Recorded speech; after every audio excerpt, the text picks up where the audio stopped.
putting a placard down on Ninth and Broadway for John Carter and other issues that took place. I mean, look, if we're going to highlight Little Rock Central, my school, love it to death, everybody can't be a Tiger.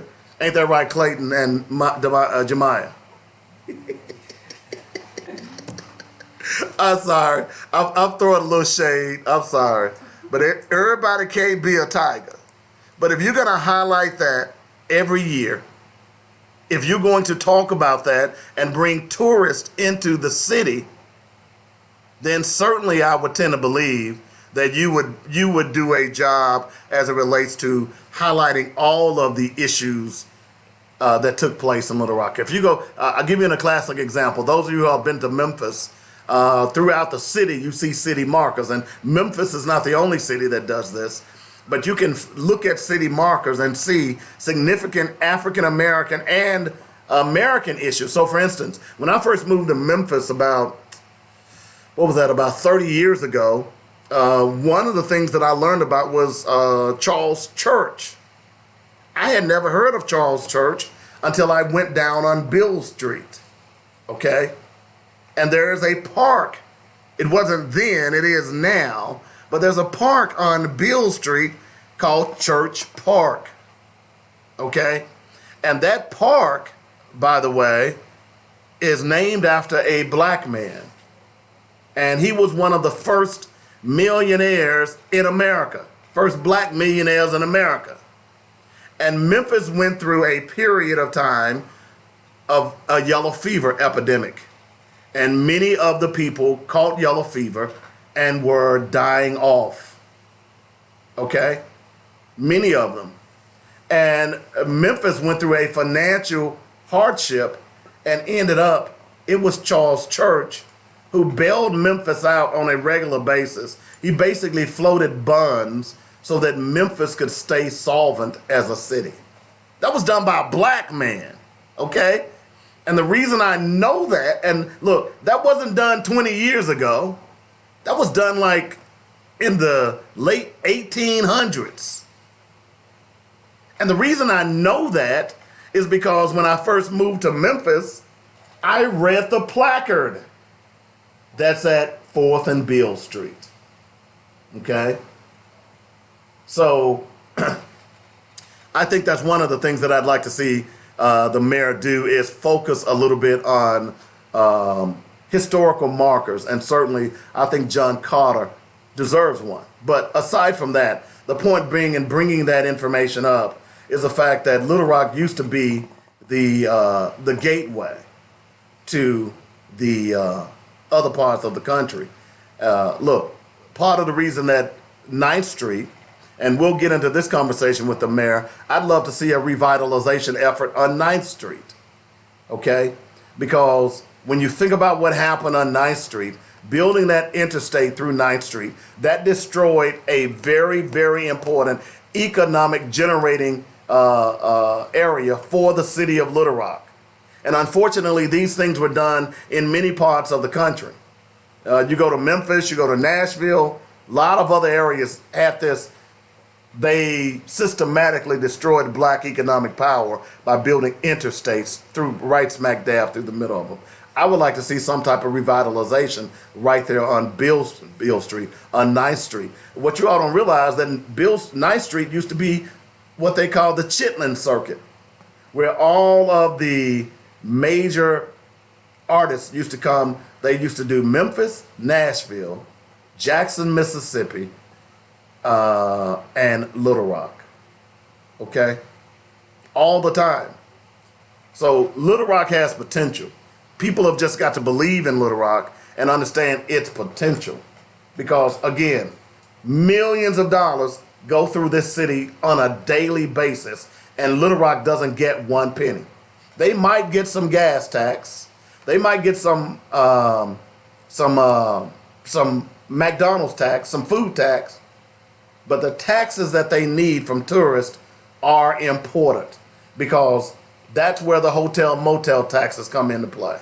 Look, I'm talking from experience because I saw in Memphis how they built the pyramid and the FedEx Center, and then moved to Nashville, saw how they built Nissan Stadium, and of course expanded downtown and drew the Predators. That's hotel motel taxes from tourists. You've got to have something that's going to bring people into this city, that's going to make them stop, that's going to make them spend money. And it doesn't make any sense. It never has, long before Mayor Scott became mayor, why Little Rock continued to ignore that money. You are on two of the busiest interstates in America, especially travel interstates. And what I mean by that is people go from East Coast on typically I-40, they go west on I-30, okay? Back and forth, back and forth.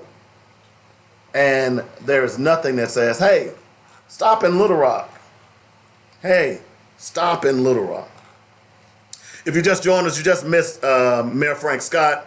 One of the other things I want to talk about in the conversation with him, he mentioned soccer, a lower division soccer. Here's what I'm going to say to you about that, Mr. Mayor. That's great. They've already told you that it's a little bit big for that division of soccer. I'm going to say this about soccer.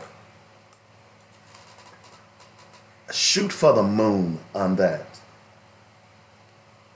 Now, what I mean by that is go to MISL, the National Soccer League, and say, hey, look, we are Little Rock. We sit smack dab in the middle of the country, okay? Don't wait till Memphis gets a soccer team and then go, because it'll be too late. Nashville is already getting one.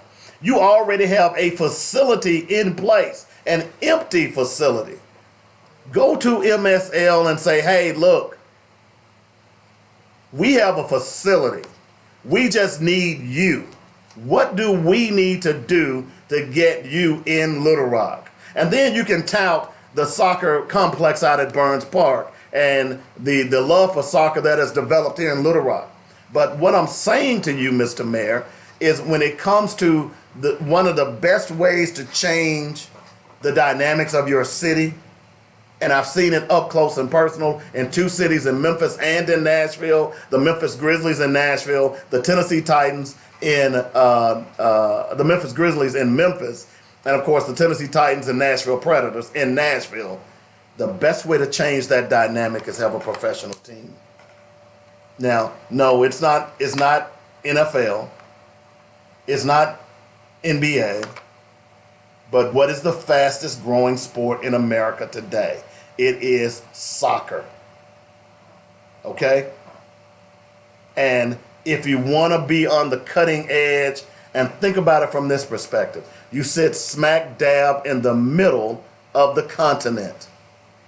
Always remember that Fred Smith wanted to build Federal Express here in Little Rock. You all remember that, right? But because you didn't have leaders who were forward thinking, they basically laughed him out the city, and the rest is history for Memphis. Okay? So don't wait till Memphis gets a MFL team. If I'm the leaders of Little Rock, I'm talking to the chambers of commerce right now and saying, hey, look, getting that 1A league is great, but why not think about going for the big boys? That makes more sense to me, okay? Because that's not just gonna give you local eyeballs, that's gonna give you national and international eyeballs. And then the next phase, now I'm just saying, if I'm mayor, I'm giving the mayor a little advice here. He don't need to listen to me. You need to expand that airport. That airport needs to be an international upgraded airport. Because obviously if you're going to be that city, that it city, then you're definitely going to have to expand that airport. I mean, I've been to a lot of airports. I've been to a lot of small cities. But it's amazing to me that I can still get to the airport 30 minutes before my flight and catch my flight. I mean, I love it. Don't get me wrong. considering the fact that I've been to places like LAX and Hartsfield and places like that, Philadelphia, Dallas, O'Hare. Oh God, O'Hare. So I'm not complaining about it. It's a nice way to get in and through out of the airport.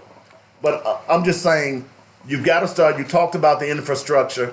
An airport and building your city is key to that infrastructure.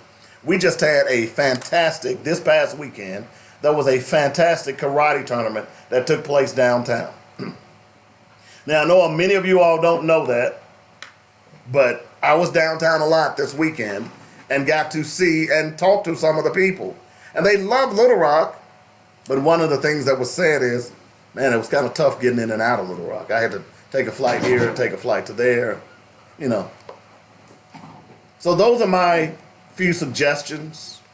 I still stick firm as far as the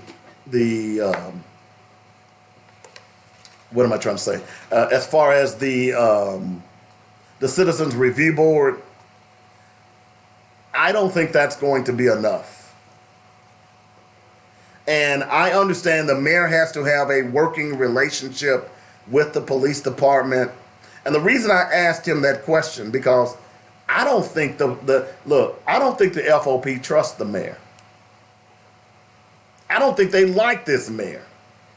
I don't have anything to go on, but I'm simply talking about their past. They don't like black people that much. Now, I didn't say that to the mayor, but he knows what I'm talking about.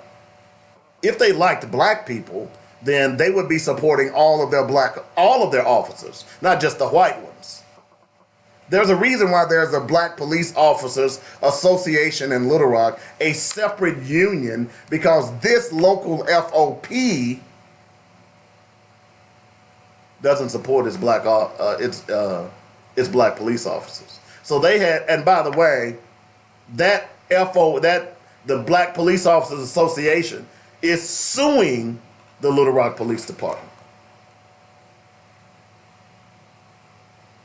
And the FOP is not involved. Now, if the FOP represented all police officers, as they claim to do so, then why haven't they joined in with this suit? I guess blue lives don't matter to the FOP, at least all blue lives. So I don't trust the police. We've seen it not just here in Little Rock, but across this country. And the reason I brought up the fact about doing those re-background checks is because we have Charles Starks. Had he been fired when he was recommended to be fired, maybe Bradley Blackshaw would still be here today. That young man who had his arms broken, although he was a white citizen, the young man who had his arms broken by the police in North Little Rock, apparently that police officer had some shady stuff in his background that I read over the weekend.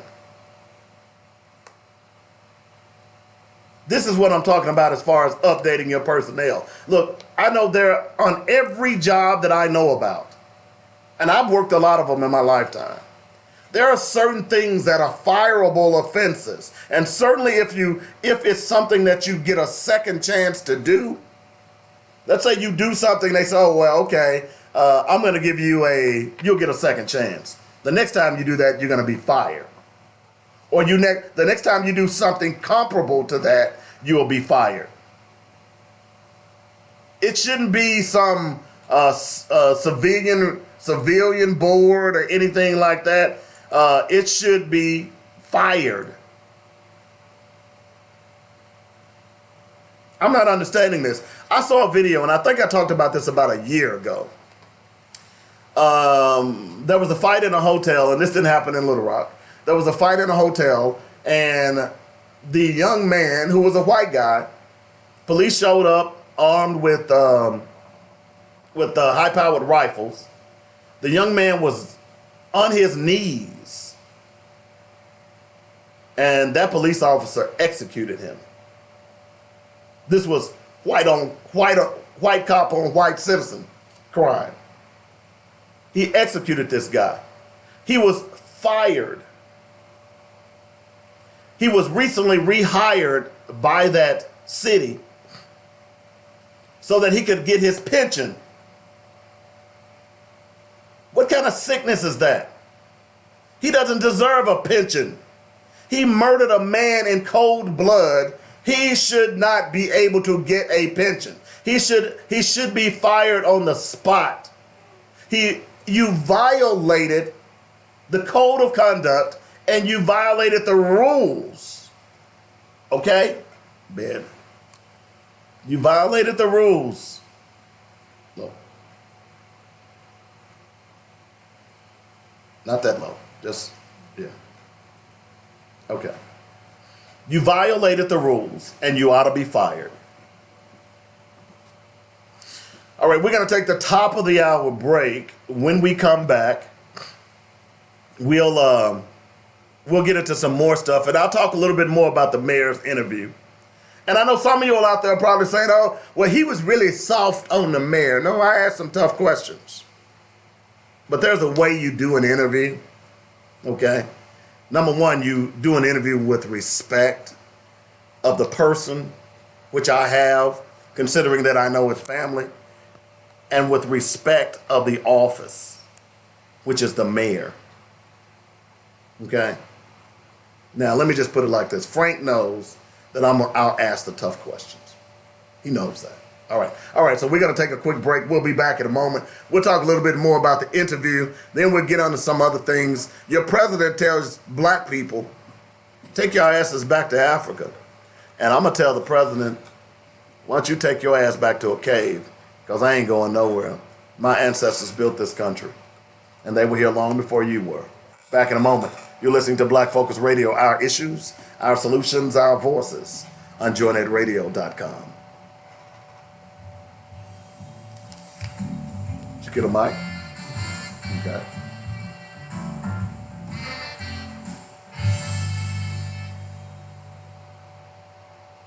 Stop set. Mitchell Funeral Home welcomes all of Arkansas. Now you're coming back with?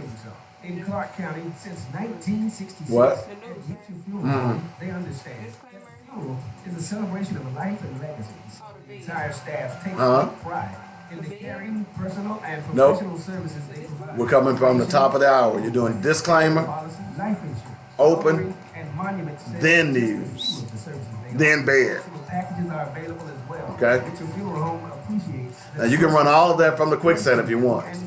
Now, but the news is not in the quicksand. So you will need to pull that up. 870-246-2611. That's 870-246-2611. Call, click, or come by. MitchellFuneralServices.com. Don't wait till we're needed. Call us now. Let's walk through this together. 870-246-2611. It's quality you can appreciate and service you can depend on at Mitchell Funeral Home. Hi, I'm attorney Gilda Thompson from Thompson Law Firm, and I want to help with your legal matters. Whether it's criminal defense, bankruptcy, personal injury, or family law, I want to help you. I can be reached at 501-503-5095.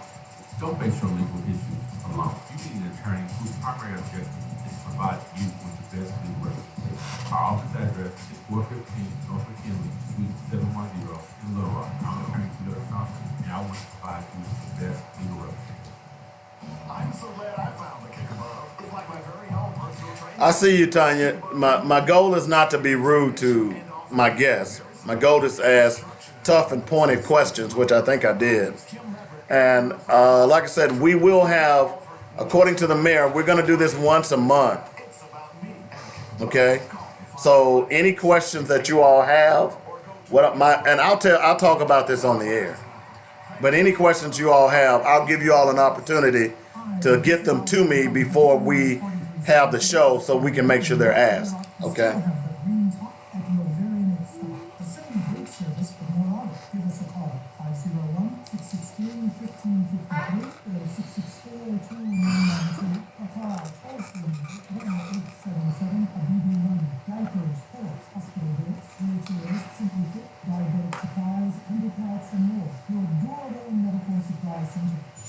Guess who's on JoyNet Radio? It's your girl, LJ, with Coffee Conversations with Lakeisha. Coffee Conversations with Lakeisha is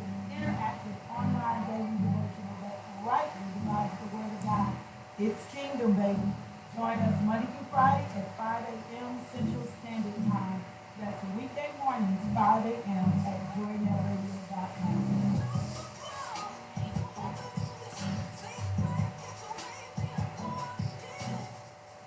The views and opinions expressed today on Black Focus Radio are not the views and opinions of the station, its management, or its advertisers. Now, let's get ready to focus on our issues, our solutions, using our voices on Black Focus Radio.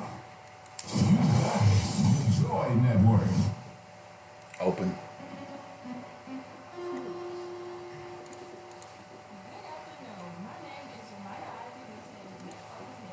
You need to go straight to the bed after this. Pause that. Pause that.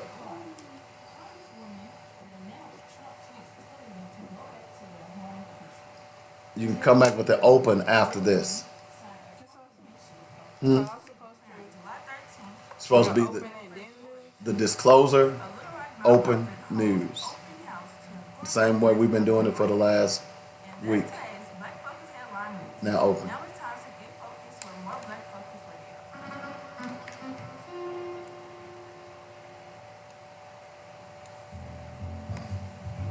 Radio. Is that the open?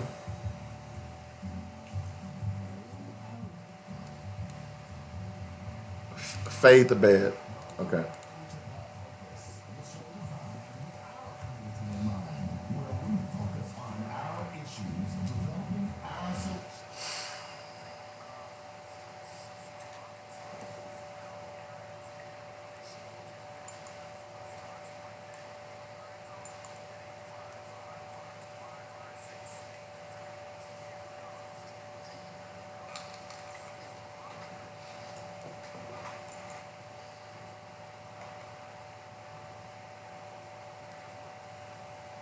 All right. All right. Welcome back to the show. Dave Coleman here. Robert Webb is out today. 855-525-5683 is the number. Just had Mayor Frank Scott on the show. We quickly talked about it in the break that we're going to try to do this once a month. Okay. So if there were questions that were not asked, we're going to try to make sure that we can have him on a regular basis. It'll be about this time every month, and I'll solidify with the mayor, and we'll try to give you enough heads up so that if you have questions, you can email them to me, or look, you can call the show. We give that number out for a reason. So when we open it up, we'll have a question and answer period. And you can call the show and talk to the mayor yourself, because that's what we want it to be. We don't want the mayor to be some person that's sitting in an ivory tower where we only hear about him, and then he ventures down to bless his loyal subjects. That's not what this mayor is. I'm sure that's not what he wants to be. Clearly, just by you see him campaigning. It's funny, one of my interns asked, I think that was Clayton who asked, does he drive himself? Yeah, he does. He's a regular guy, so any of the questions that you may have in the future, we can solve that simply by, letting you know in advance. And of course, you can call 855-525-5683. You can do that now if you want as well. One of the other things that he talked about was the webcams, not the webcams, but the body cameras for the police. That's in the working stages, so that's a good thing. I think it's well. And he mentioned, although he kind of took the words out of my mouth, that wearing those body cameras must have teeth. Okay, they must have teeth. If you turn your body camera off or it goes off, then there should be consequences. Now, we all understand that there are technological problems that go on. But let me tell you something. In today's marketplace, those technological problems don't happen that often when it comes to the recording devices. Sorry. It's just a matter of having a battery charged and you hitting the on button and leave it in alone. Okay? The wiring doesn't come loose because most things is wireless these days.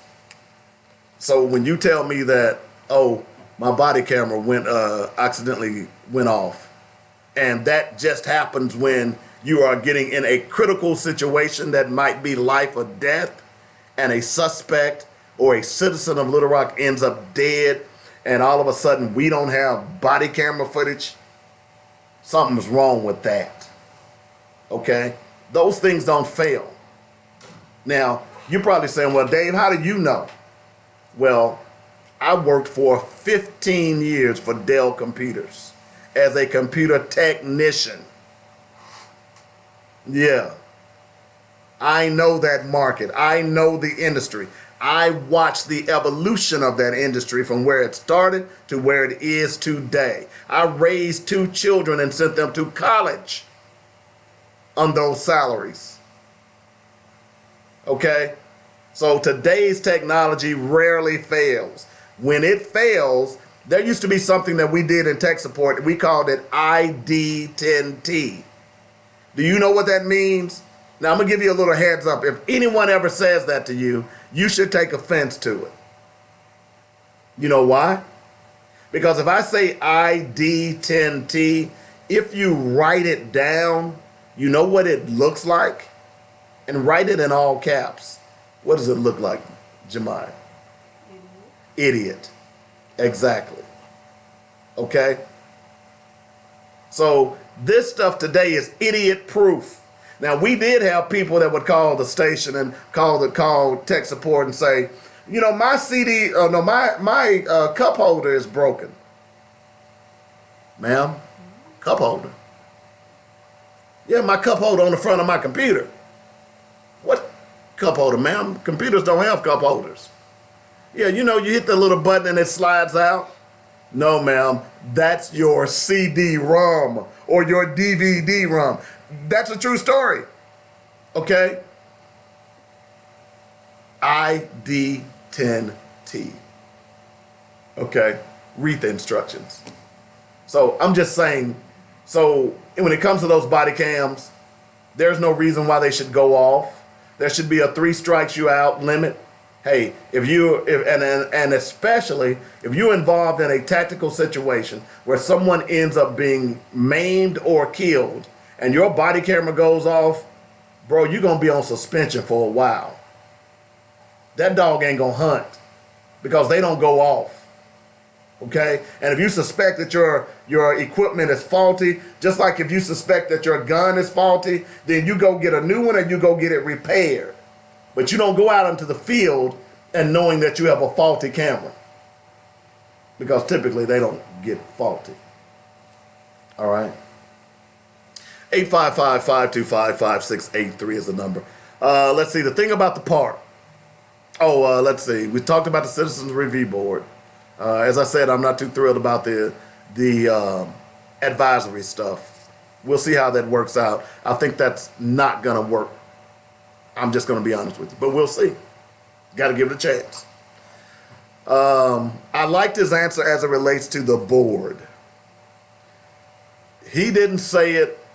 He didn't tell me anything in secret. But he has some challenges with that board. You don't have to be a rocket scientist to know that. If you follow Little Rock politics, that board of directors in Little Rock is part of the reason that we are in this situation today. Some of y'all want to blame Frank, the mayor, Frank Scott Jr. As he just said, he's only been in office 6 months. That board, you've got people that's been on that board over 20 years. And they think that Little Rock is their own little fiefdom, and they control everything that goes on in Little Rock. Okay? And here comes a mayor, a new guy, and not only that, he's just not a new guy, he's a black one. That's trying to tell some of them old white folks on that board what to do. You tell me he ain't catching hell, he ain't gonna say it, and he was very political in his answer, and I respect that. But your problem ain't Frank Scott, folks. Your problem is that board. At the end of the day, you may not like that, what I just said. Y'all, some of y'all might want me to go and attack the mayor. But your problem is not the mayor. Your problem is that board. That board that averages 68.5 years. Hello. Every one of them on that board needs to go. Even the black ones.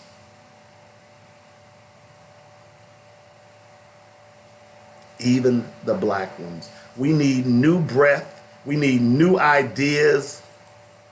We need people who are not tired of fighting the good fight. We need people who are willing to stand up and say what needs to be said and move this city forward. And I don't have confidence in those people who are currently on that board. And you might say, well, Dave, why don't you have confidence? Look around you. Need I say more? I was gone for 33 years. Little Rock hasn't changed much at all. Yeah, it's gotten bigger out in Chenal, Maumelle, but its overall process, the city as a whole, has not changed one bit. I talked to a friend who came visit for the first time, and you know what that person told me? And this was a white person. Yeah, believe it or not, I have white friends. Real white friends. Let me say that again. Real white friends. You know what he said? He said Little Rock reminds him. He said he couldn't really put his finger on it. Okay. Hey, Cliff, how you doing, man? He said, but Little Rock reminds me of 1957. And he quickly looked at me and said, hey, man, I'm not trying to be mean or nothing, but there's just something about this city that speaks about the past. And you know what I told him? You're exactly right. Therein lies the problem. Therein lies the problem. We talked about minority contracts. There'll be more to talk about on that. Trust me. We need to find out what the process is. How do you become, maybe the city needs to, and the state for that matter, maybe they need to put together some type of workshop. They may already be doing this. I don't know. They may already be doing it. As a matter of fact, you could probably check over at the Willie Hinton Center and they will be able to tell you. But there certainly needs to be some regular workshops, maybe once a month. How do minority businesses become vendors for the city? In fact, I know there have been some, because I know when I first moved back, I was seeking to become a city vendor. So I got some information. So I know it's some out there. Okay? I know for a fact there's some out there. I think that's about it. Again, we'll have the mayor on more. We will next reach out to I wanted to have the mayor on, and this is the first time he's visited since the election. But I wanted to have him on prior to having the city, the chief of police on. So now that we've gotten the mayor on, I'll reach out to the chief of police and get him on as well. Look, you all have to understand what I'm doing here.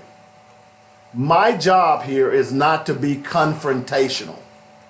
Now, some of the subject matter that I talk about makes y'all uncomfortable, some of y'all. I understand that.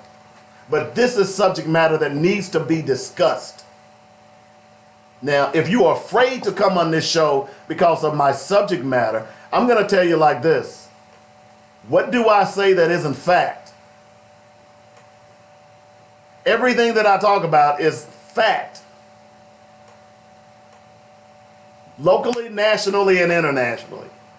Now, if you're afraid of facts, then you probably don't need to be on this show. All right? But we will reach out to the police department and get the chief of police on, and maybe we can get a monthly or bi-monthly meeting, a hearing with him as well, a show with him as well, where he can come on and keep people abreast of what's going on, what they're doing in the community to create more trust. Because look, I don't care what you know, I don't care what anyone says. People in this community don't trust the police. And I'm pretty sure the mayor knows it. He grew up in Southwest Arkansas. Southwest Little Rock. I'm pretty sure he knows that. This man, hey, Miss Georgia, how you doing? This mayor ain't no fool.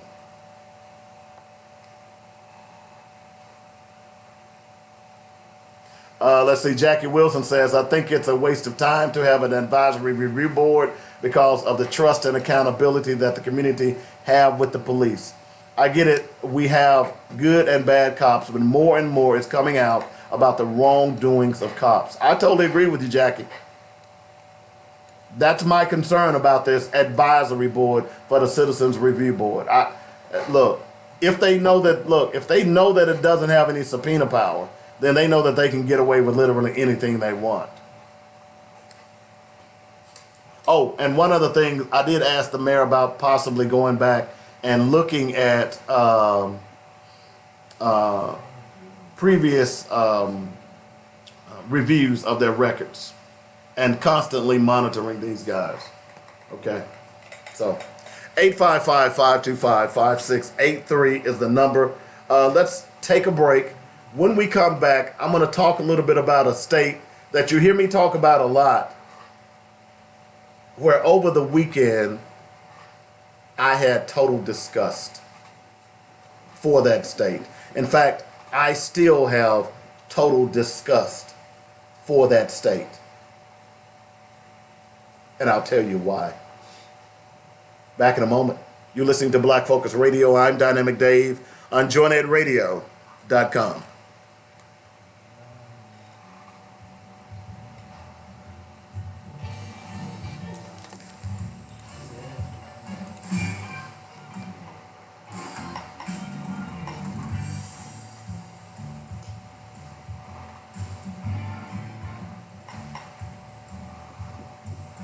Did you click it? Mitchell Funeral Home welcomes all of Arkadelphia and Arkansas in Clark County since 1966.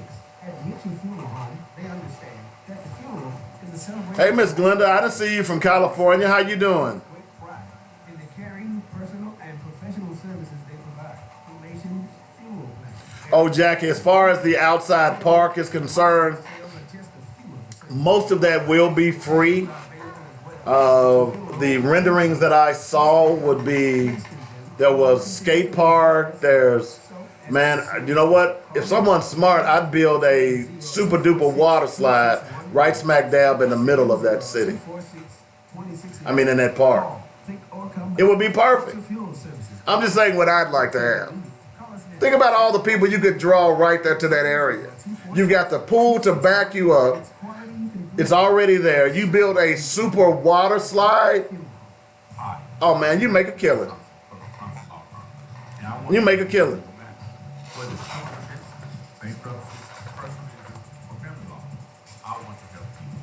I can be reached at 501-503-5095. Don't face your legal issues alone. You need an attorney whose primary objective. All right, you all need to voice those concerns to the mayor. Okay? Send him an email. He's on Facebook. And by the way, he said he's going to monitor the show. He'll respond back to you. One thing about this mayor, he'll respond back. So if you don't like the composition of what they're talking about with the Citizens Review Board, and as I've told you, I don't either, then you need to let him know. I think it was pretty clear that he knew I didn't like it. You know, so voice those concerns to him. Get on his Facebook page, Frank Scott Jr. Go out to his Facebook page right now. And by the way, he was streaming live right then and FaceTiming on the show. So rarely in cities that you live in that you have this much access to a mayor. So here's an opportunity to get close and personal with him. Don't be afraid. Tell him what you want.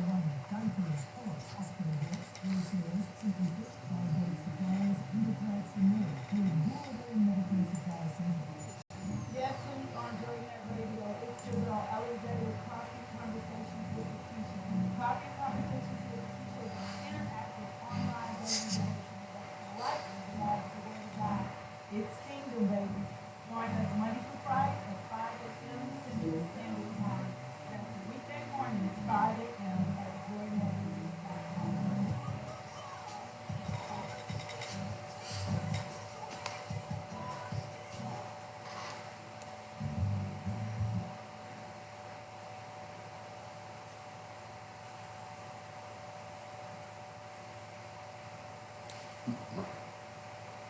How do I know?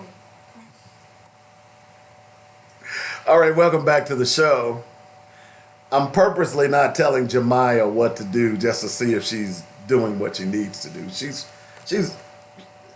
She has some learning opportunities. Let's put it that way. I don't call them mistakes, but she's doing quite well. So congratulations to her. One of my interns who's running the show today. I really like sitting over here on this side of the mic. The show flows either way. But to me, just me personally, it just seems that there's a better flow with me over here and someone producing. We might look at, we're going to figure out a way to get me a producer here real soon. Trust me. 855-525-5683 is the number. As I was telling people in the break, the mayor is very accessible. If you don't like some of the things that he said today, voice your opinion. You don't need, look, here's the thing about it. You don't even have to go down to the city board meeting. He's accessible on Facebook. He will respond back to you. You may not like his answer, but he'll respond back. Okay. I was talking about a water slide. I'd love to see a giant water slide. Now that's not going to happen. But man, if someone built a giant water slide right over there, man, that would be so awesome. Again, I'm thinking about things where people, not just for Little Rock, but for people can stop in Little Rock. Can you imagine if you're crossing the border in Texas, into Texarkana, and there's a big old sign up there that says, "Come to the Little Rock Water Park, one of the biggest in America." Or you're coming in from Memphis and you're crossing into western Memphis and you see that same sign. Or you're coming in from Fort Smith, from Oklahoma. Can you imagine? And you've got a carload of knucklehead kids. Are we there yet? I'm tired. Y'all have been there. Man, that would be huge. One of the other things I suggested, and I was serious about that, wasn't trying to be selfish, but I would love for them to make that lake bigger. Okay? I would love for them to dig it out, dredge it out, whereas people can walk over there from the local neighborhoods and go fishing. MacArthur Park is on the eastern part of Little Rock. That park, War Memorial, has always been a central part of Little Rock. I learned to swim at that park. I became a lifeguard at that park. It's always been a central part of Little Rock. And he made an excellent point that when you go to major cities, all of them have set aside green space, acres and acres of green space for people to enjoy themselves. And I think this is a good idea. I know a lot of you golfers out there don't think so. I know some of you all have different opinions, but I think this is needed to move this city forward. Just my opinion. Okay. So I'm done with the mayor. Let me talk a little bit about what's going on. If you didn't hear the story, and certainly you must have been under a rock if you did not hear the story, that Governor Bill Lee signed a proclamation officially declaring July 13th as Nathan Bedford Forrest Day. And that was this past Saturday. This proclamation was signed on Friday. I talked a little bit about it on Friday. And over the weekend, I began to stew even more about this proclamation because most of my life, in fact, I lived in Tennessee longer than I lived in Little Rock. And I grew up in Little Rock. You hear me? I lived in Tennessee for 33 years, give or take, about 32. I'm 58 years old. So I lived in the state of Tennessee longer than I am old. Y'all get that? I mean, longer than I lived here in Little Rock.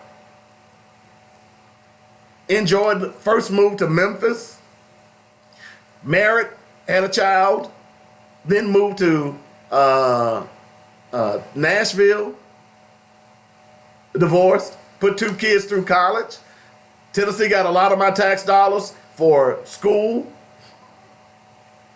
Tennessee State and Middle Tennessee State. My daughter, graduate of Middle Tennessee State. My son, of Middle Tennessee State. I learned my trade of radio in Tennessee. At one point, I was the first African American to do a talk show of any kind in the state of Tennessee on a white radio station. That's nothing proud for Tennessee, of course. They shouldn't be proud of that. So I learned a lot, had a lot of blood, sweat, and tears in that state. Made a lot of great friends in that state. Tennessee Black Caucus, the late Lois DeBerry, very good friend of mine. I could go down the list, the late Roscoe Dixon from Memphis. Harold Love, who is a state representative out of Nashville right now, very good friend of mine. G.A. Hardaway, who is now a state representative in Tennessee, very good friend of mine. I say all of that to say that this weekend, although Tennessee has done some dastardly things that has caused you to raise an eyebrow, that has caused you to wonder, but this weekend, Tennessee, I wasn't just embarrassed for the state of Tennessee. I was damn right disgusted with it. I'm going to be honest with you. And if I didn't have the ties that I do in Tennessee, I would never go back to that state until they got rid of that Nathan Bedford Forrest Day. Part of the reason that I rarely go to Mississippi, and when at one point in my life, I used to commute from Atlanta to Memphis, and I would take, I believe it was 78 through Mississippi, and then pick up 20 in Alabama, and then drive east to Atlanta. During that time, I would never stop in Mississippi. I would not buy gas in Mississippi. I would not buy a bag of potato chips in Mississippi. I, even today, still have problems going to Mississippi. Look, I love playing blackjack. I love going to Tunica. But you know what? I don't go as much as I need to go, or I should go, because I don't like Mississippi. That doesn't mean I don't like the people, because I've met some great people from Mississippi, white and black. I don't like what Mississippi stands for. Mississippi has a Confederate flag emblem on their state flag. So does Georgia. So I don't particularly care going to those states, spending my money. And if I didn't have the financial ties that I have in Tennessee, based on what they just did this past weekend, oh, hell no. I would never, ever go back to that state. Never.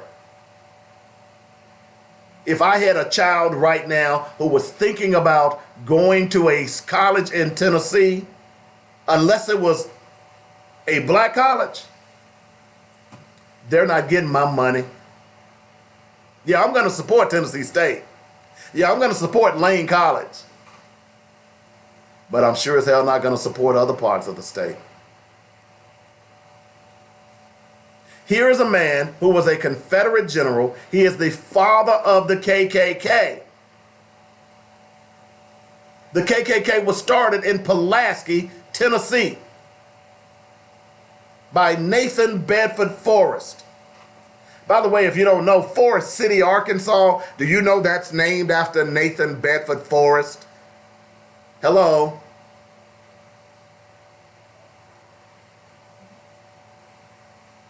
Here is a man who had slaves, fought to maintain slaves, fought against his country, who committed treason against his country. Not only that, he was a pedophile, because we know if he had slaves, he raped little boys and little girls, or allowed it to happen. And you as a state think it's cool to have a Nathan Bedford Forrest Day? But not only do they have that, they have 3 other days. 2 other days. They have a total of 3 that recognizes the Confederacy. And all of the darts and arrows and bullets that they took over this weekend, the state of Tennessee deserved it. They deserved it. See, Bill Lee is the same guy that Reverend Barber chastised for doing nothing. Okay? So this guy, how could you even have that on your, and you say, well, you haven't looked at the law? Wait a minute. Are you just the governor of the Confederacy? Of Confederate white folks in Tennessee? Is that what you are? What about all the other folks in Tennessee that were not part of the Confederacy? What about all the other folks that were treated badly by the Confederacy? Those people who have descendants, who are descendants of slavery, who had ancestors that ended up being treated under. Look, think about it from this perspective. Andrew Jackson, who was at one point president of these United States,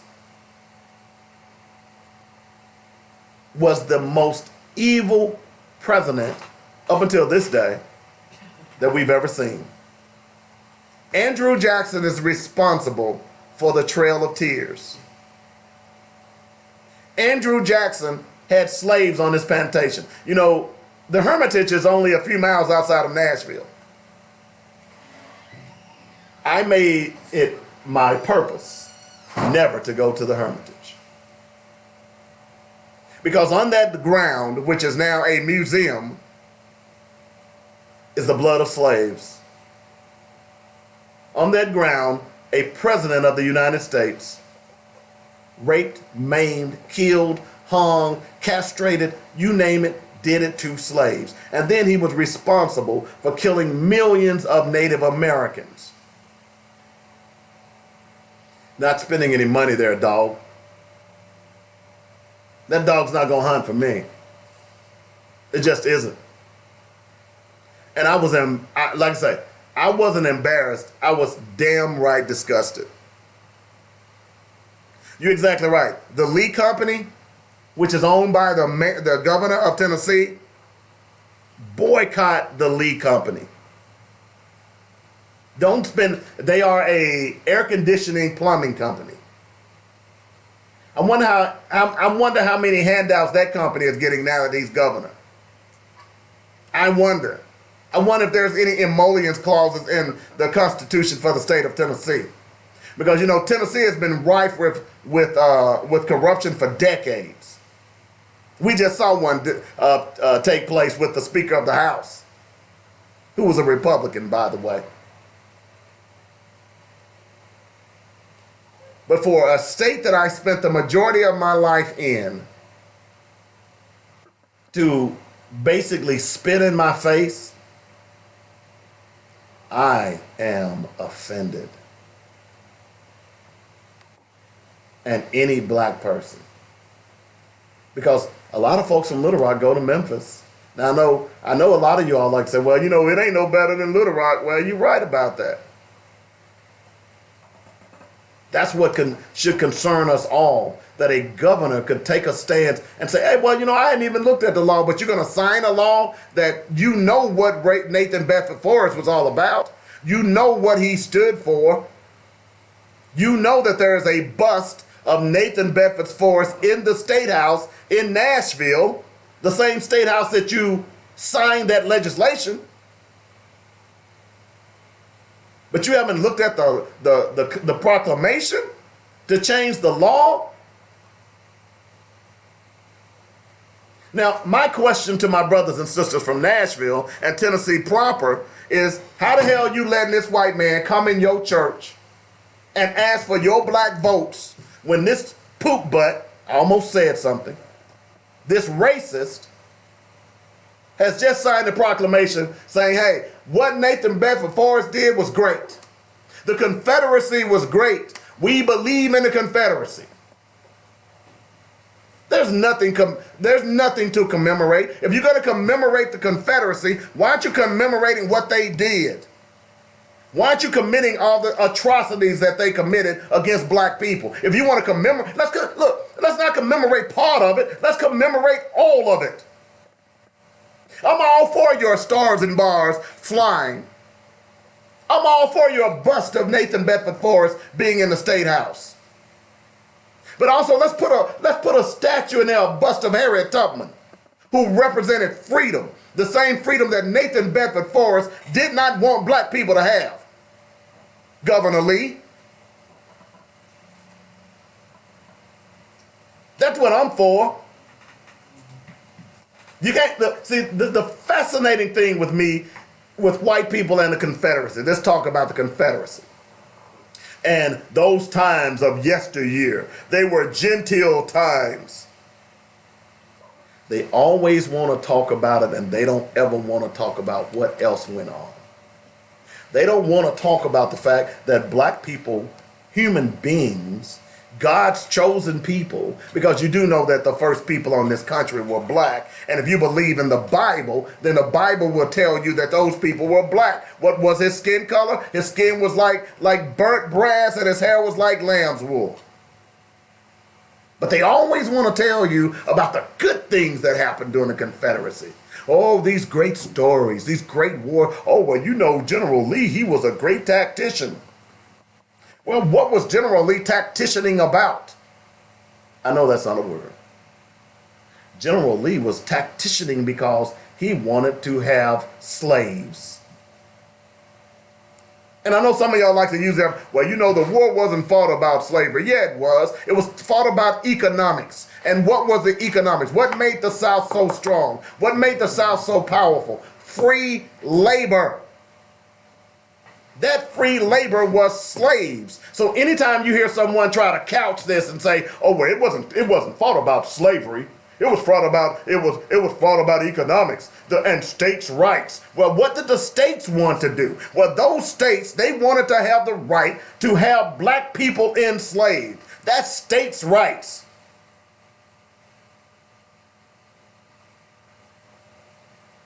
Hello, Governor Lee. You're a hypocrite. You are a liar. You are a racist. And you have just put Tennessee in the limelight of all the wonderful things that are going on in that state. The boom that's going on in the city of Nashville. The resurgence of what's going on in Memphis. You have just told the nation, you have just told the world that, hey, we still racist over here. We still don't like black people and people of color. And we're going to show it to you every time, every year, by having a commemoration of 3 Confederate holidays. I am disgusted. I am ashamed that I spent so much time in a state that basically looks at me as a second-class citizen. Now, you can bet while I was there, oh, I was far from a second-class citizen, my friends. But politically speaking, here's what the white people in Memphis feel about you, and Nashville, your Republicans. Here's what they think. Thanks, Governor Lee. We appreciate that. Dude, there is no way that I would have done that on my watch. History will look at you and say, ID 10T. Just like they're looking at this president and saying, ID 10T. So for those of you who think that this president isn't racist, those of you who want to carry water for this president, those of you who, particularly you black folks out there, when you hear the phrase, go back to Africa, or go back where you come from, if you don't understand that that's a racist trope,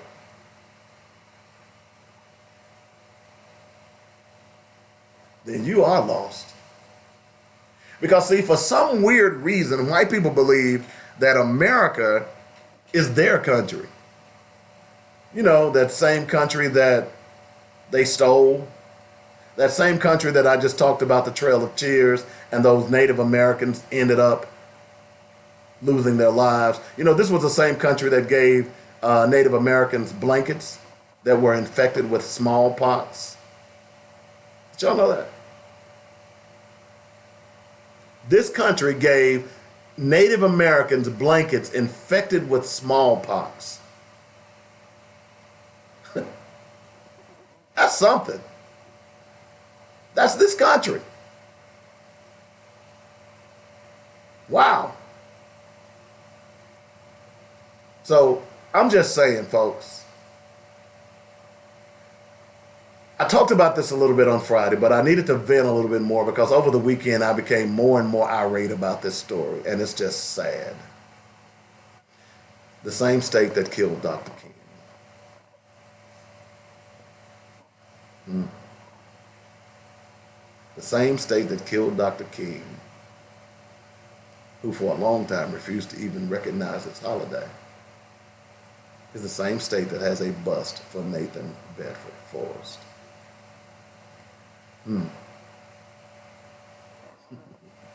Ain't that something? Let me talk a little bit about the President of the United States real fast before we get out of here. Over the weekend, and this is why I tell people, you have to vote Republican. And I know Robert hates me to say that because he's right. Democrats and Republicans, they're all, you know, a right wing and a left wing is part of the same bird. You've heard me say that over and over again. Okay? That's why I believe that you must be independent. Black people must develop an independent party, devoid of political persuasion, whether it be Democrat or Republican. That is the key to us, one of the keys to us being successful moving forward. Black people have to do it. Okay? But part of the problem with that is black people don't get it. So let me just read a quick quote to you. Everyone is at a different level of consciousness. What I do on this show is I speak my truth. If you don't get it, I move on. Here's the thing. See, I can't convince a baby to walk when they're only at the crawling stage. And a part of the reason a lot of you all turn my show off, a lot of you all get mad at me is because you all are babies just at the crawling stage. You're not ready consciously to understand or either grasp what I'm trying to say. Now, I'm not simply saying that this is so complex because it isn't. Because what I talk about is right before us. We have to realize that it's there. And many of us have not. And that's why we continue to suffer. So many of y'all, over the weekend, you heard that Donald Trump, I don't call him president, I call him Donald Trump, or PLOTUS, the pathological liar of the United States. He told black women, the 4 black congresswomen, to go back where they came from. Now that's a racist trope. Now, we've seen, look, there's tons and tons of evidence that we've seen that this president is a racist. Tons of evidence. We don't have to deny that. But over this weekend, for him to use the bully pulpit of the White House and tell 4 elected congresswomen to go back where they came from, and if you don't think he's a racist, then you're out of your cotton picking mind. And yes, I use that terminology purposely. If you don't think by now, if you don't think this man is a racist, and if you don't think that this man is pushing a racist agenda, then you are out of your cotton picking mind. It has nothing to do with your political persuasion. It doesn't. It has nothing. This is about humanity. This is why I tell people, look, I don't necessarily agree with LGBT, but that's their business. And at the end of the day, whatever their sexual persuasion is, at the end of the day, I don't look at them as who they sleep with. I look at them as human beings. And at the end of the day, because they are human beings, they are and deserve the same rights and privileges as any other American does, regardless of who they're sleeping with. That's my opinion. And you know what? The reason I can say that is because we live in America. There's a Latin saying, you've probably heard it. It's on a lot of our currency. It says, e pluribus unum. Out of many, we are one. That's what that means. It didn't say, out of many white folks, we are one. It didn't say how out of many black folks, we are one. It didn't say out of many Asian, Arabs, LGBTQ, we are one. It says out of many. That means it encompassed all of us. And for this piece of crap to be sitting in this White House, a White House that black people built with free labor, is an abomination. But you know what makes it worse? Because see, here's the thing. Donald Trump is not going to be president always. Let's say, for instance, he's elected president again. That's only one more term. We've had to deal with him for 8 years. But your Congress is there for an eternity. People like Mitch McConnell, people like Mitt Romney, and all of these other Republicans. They're the problem. Not one, to my knowledge, and let me just jump out on CNN one more time. Let me go to the home page and see if there's been any Republican who has come out and condemned the racist trope. And based on what I'm seeing, by the way, your president said, again, after getting criticized, he basically said, so what? Ken Cuccinella, who was an attorney general, I believe, for North Carolina, here's what he says. Ken Cuccinella on Trump's racist tweets, so what? This is a Republican. There is no reason why you ought to vote for a Republican. I know what Robert says. Robert says, well, you know, the Democrats are just as bad. Over the years, they have been. But right now, we are in a two-party system. And you know that thing about voting for the lesser of two evils? I don't agree with that, but you got to vote for someone. Now, you might say, hey, well, I'm not going to vote at all. Well, they won. That's what happened to a lot of you all this last election. A lot of you black folks didn't vote. By the way, when is your birthday? When? January 16th. So you'll be able to vote in the next election. What about you, Clayton? February 24th. Okay. But a lot of y'all didn't vote. That's how you ended up with Donald Trump. You didn't vote. This election, this president is prima facie evidence what happens when you don't vote. What's happening with these Republicans in the House and the Senate is prime example of what happens when you don't vote. Some of you all are not going to fill out the census and don't understand that if you don't fill out the census, then that represents your representation, the money that your city, state, area gets. Y'all don't get it. As I said, some of you all are still babies learning to crawl. In fact, some of y'all hadn't even begun to crawl yet. But for you black folks, for you black ministers out there who wants to run this Republican mantra on people, this is ridiculous. This is ridiculous. And for him to tell, it's funny. Why? And where's Tim Scott? Is it the senator from South Carolina? Here he is, a black man. Where are you, Senator Scott? Oh, here's the story. Let's see. 2 GOP senators take issue with Trump tweets.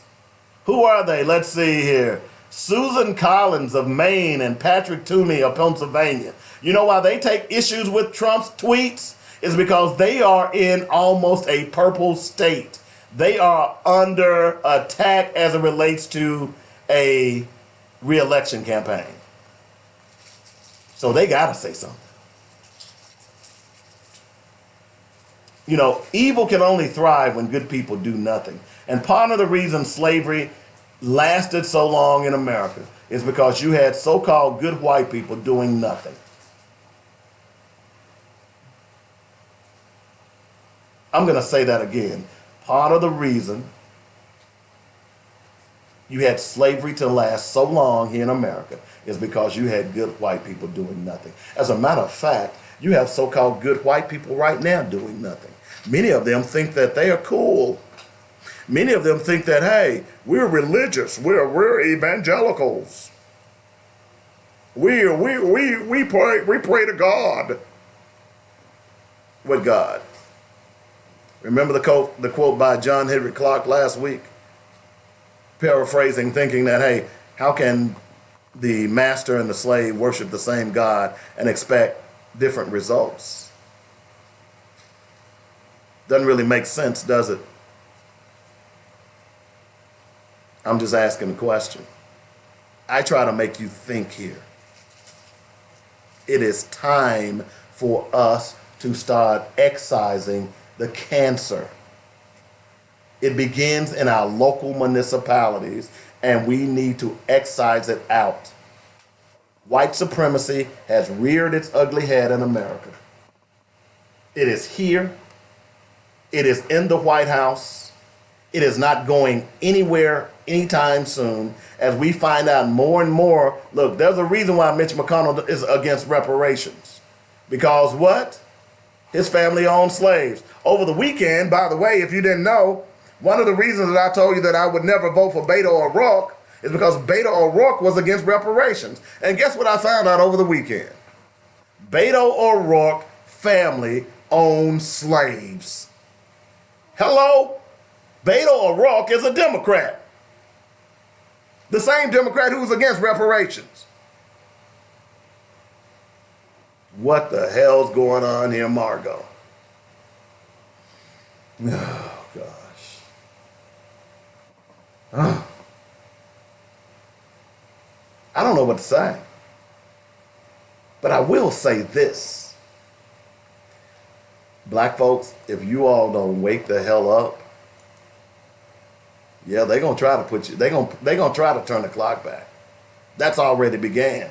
You're seeing what's happening on the border play out in front of our eyes, and some of you all don't get it. Some of you all are saying, oh, well, you know what, them Mexicans, they taking my job. Okay, tell me what job the Mexicans have taken from yours. Are you going to go out in the field and pick watermelon? Are you going to go out in the field and pick corn? Are you going to do that? Are you going to go out in the field and pick strawberries? I don't know a black person. I am 58 years old. I don't know one black person that has ever done that and called that their career. So what job is a Mexican going to take from you? And as a matter of fact, part of the reason that you can eat is because they are out there in the fields picking those strawberries and those vegetables and those fruits by hand and getting paid $2 and $3 a day. Hello? What job have these Mexicans taken from you? And you sit and see what's going on at the border, and some of you idiots think, you ID-10Ts think, yeah, they don't deserve to be in America. When you don't understand that you are a few laws and a swipe of a pen away from having your civil rights and your voting rights taken from you. Hello. You're right, LaTanya. This is America, and racism is as American as apple pie. I got to get out of here. Enjoyed it. Hope you did as well. Want to thank the mayor for coming by. We'll look forward to getting him back next month and talking a little bit more about some of the things that are going on. I hope you enjoyed the show as well. It's called Black Focus Radio. Our issues, our solutions, our voices. And remember, evil can only thrive when good men and women do nothing. And let me add, what the hell are you doing? Have a great day.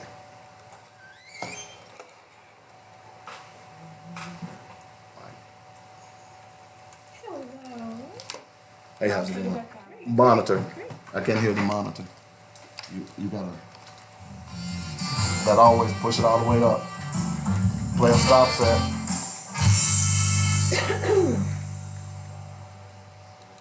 The law offices of James F. Swindoll provides our clients the personal care and attention that larger law firms cannot offer. Our No, because we're gonna do another show here. Hundreds of cases to verdict in state and federal court and recover Let me millions for our clients. show you these If pictures. or a loved one I still haven't gotten a have Facebook have request from property you. wrongfully damaged, we Yeah. may be Did you able send to me help. one? Do not hesitate to contact our firm anytime for a free consultation. Because I'll share these pictures with you. 848-1290.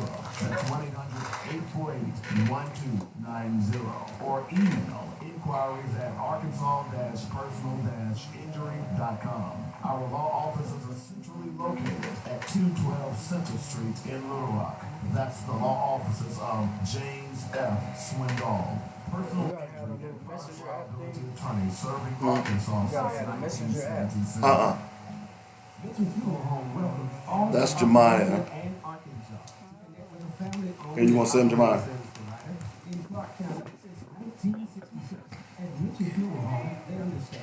That y'all together. Let me go back to yours. That's yours.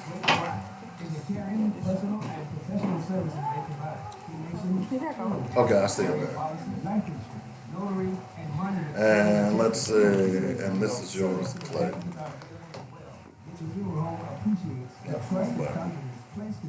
Where is